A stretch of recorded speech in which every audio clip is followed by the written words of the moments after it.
It is the electric SUV that has everything. It is the electric SUV that German luxury automakers should have made.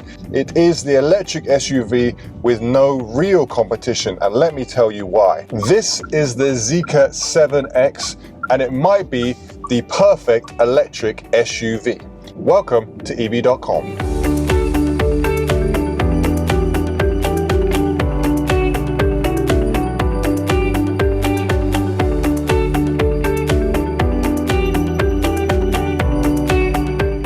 So Zeekr has been going extremely hard since it launched in 2021, with its sales for the 2024 year increasing almost 90% year on year.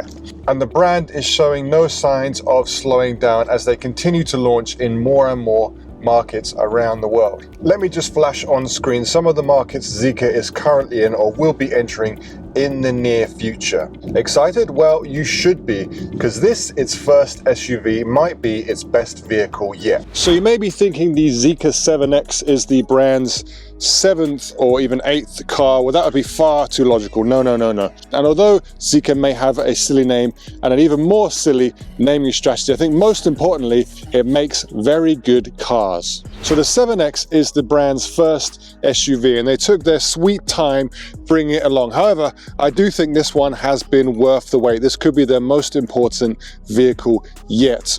So the 7X is kind of like an SUV version of their very popular 007 sedan. However, as an SUV, it offers a lot more practicality and a lot more space, perfect for small to medium-sized families. Also, it has to be noted, this is a proper SUV, not a coupe SUV, which we see so often, you know, like the Model Y, like the Xpeng G6, like the BYD C-Line that we have reviewed previously. I think the look of the Zeekr 7X gives off some seriously premium vibes while being unique in its own way. The brand's first generation of design language kind of much more aggressive with lots of sharp lines. Here, on the other hand, we have lots of round edges and smooth lines. And I think it's certainly been well designed and not over designed, as is the case of some other EV brands. In fact, the 7X was designed in Sweden by a global team, and I think it's a design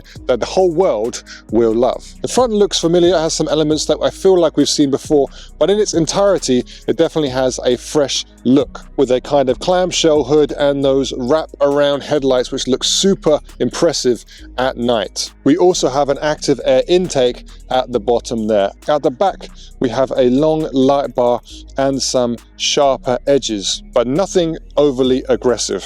A drag coefficient of 0.27 is actually quite good for an SUV of this size. Remember, this is a pure SUV, not a coupe SUV, once again. And those who need the extra room in the second row and the extra trunk space will appreciate the benefits of this. What do you think of the design of the Zeekr 7X? Hit or mix? Make sure you let us know in the comments below. So inside the 7X now, and if I push down on the brake pedal, my door will close. Isn't that lovely? And as much as I like to use the word minimalist to describe every single EV's interior, I wouldn't say this is exactly minimalist. I would say it's simplified, but I would say there's a good amount of stuff going on. I just think the interior of the 7X is very tasteful, and once again, it's hard not to like. It definitely has a premium look and feel while being unique. I think the most obvious example of this is this band which goes around the whole interior of the car, which kind of reflects this kind of Zeekr design language which you see on the exterior also. We have a massive 16-inch central control screen here. I think that's the biggest we've screened, but is it too big? Make sure you let us know in the comments. And beneath this, we actually have some physical buttons which have been selected on the frequency and perhaps urgency of which they will be used. So we have a mode select for our driving mode, although this does only affect the acceleration aggressiveness. We have a trunk opener here, opener and closer. We have our multimedia button here in the middle, so that's for, you know, volume, for switching tracks, whatever.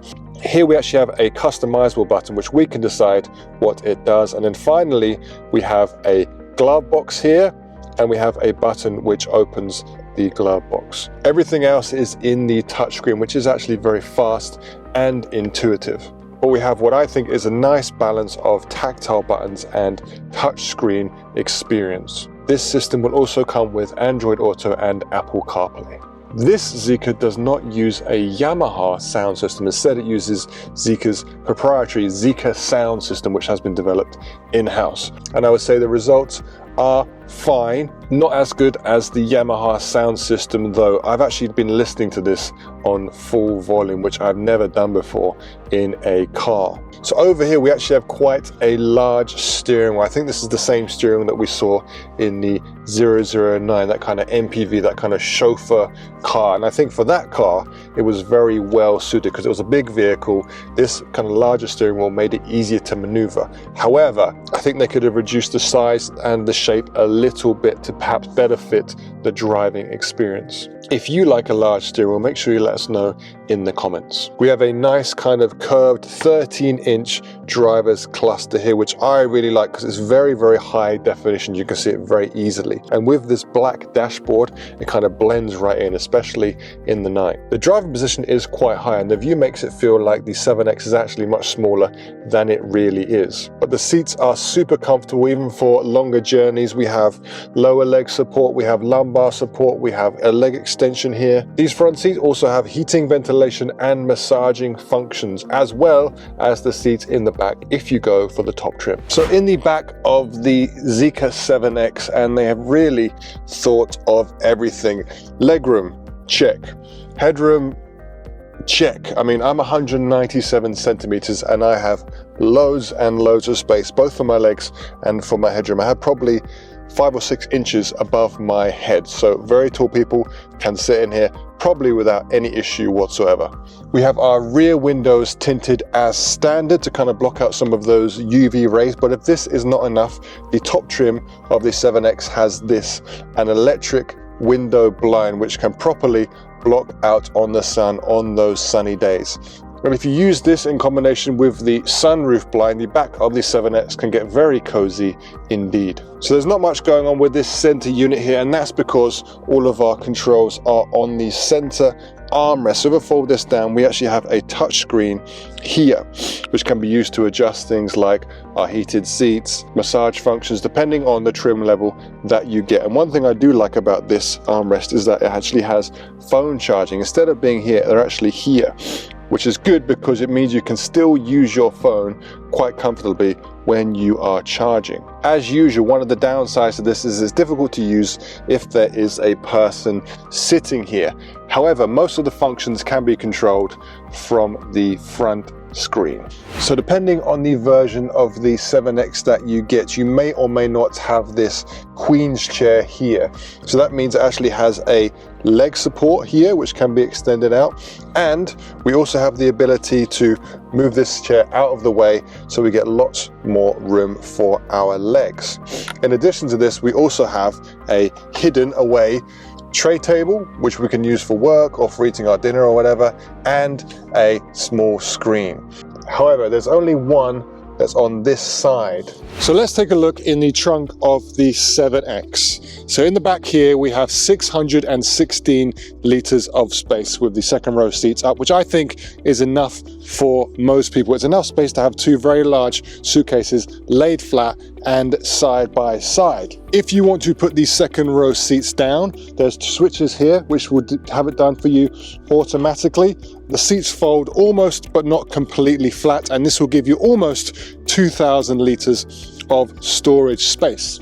We do have some additional storage under the floor here for your bits and bobs, and it is my understanding that the European versions of this car will come with a removable parcel shelf so you can keep your belongings safe. We are also able to raise and lower the air suspension in the back here to make loading easier. I think Zeekr could have made the space in the trunk bigger, but they wanted to prioritize some extra room for the second row. And actually this trunk is probably big enough for most scenarios.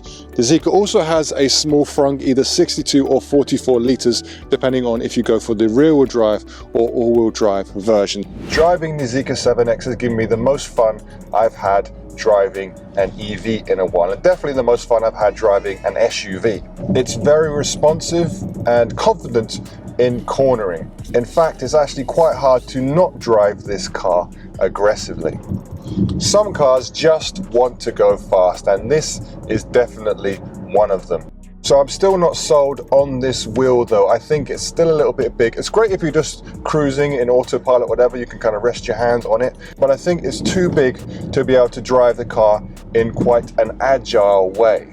To be honest, the experience I had gave me the impression that this was one of the weaker systems out there. For example, it had a hard time staying in the center of a lane when I was using it, and also following a lane around a bend, which is not great, but these are just software issues that hopefully can be worked out in time. But with an EV that is this fun to drive, you might not want to use it anyway. Whether cruising along at 120 kilometers an hour down a highway or in sports mode, the 7X offers a really solid driving experience. As is typical of the Zeekr brand, this brand loves to put lots of horsepower into their vehicles, and this one is no exception. So the all-wheel drive version of the 7X comes with up to 630 horsepower, which will give it a 0 to 100 kilometers an hour time of just 3.8 seconds, which is pretty impressive for a mid-size SUV. We also have two different battery options, either a 75 or 100 kilowatt hour, both developed in-house at Zeekr. They're golden battery, which in the long range version will give up to 600 kilometers of WLTP range. So if I was to recommend one of these, of course, rear-wheel drive, all-wheel drive, I would normally always go for rear-wheel drive unless you need that extra traction. Maybe you live in the countryside, up a mountain or whatever. But rear-wheel drive for me is always the better option because it still offers a good amount of performance while being much more efficient. I am pretty confident that the Zeekr 7X is one of the, if not the best electric SUV to hit the global markets this year. And Zeekr are pretty confident too. That's why they're offering a 5+5 warranty system, which is 5 years or 100,000 kilometers, which can be extended by another 5 years and 100,000 kilometers with regular servicing at one of their authorized dealers. Zeekr know that they are bringing solid products and are willing to back this. Let's talk about pricing, and the 7X is certainly not the cheapest EV you can buy, but I'm not exaggerating when I think it might be the best electric SUV available. So where the 7X has just launched in Norway, it begins at around 53,000 euros for the entry level and goes up to around 63,000 for the top trim. So that's with the queen seat, that's with the electric doors, that's with everything included, which stands to make it a little more expensive than the 2025 Tesla Model Y. Which one of these would you go for? Make sure you let us know in the comments. And be sure to give us a like and a subscribe. I'll see you next time.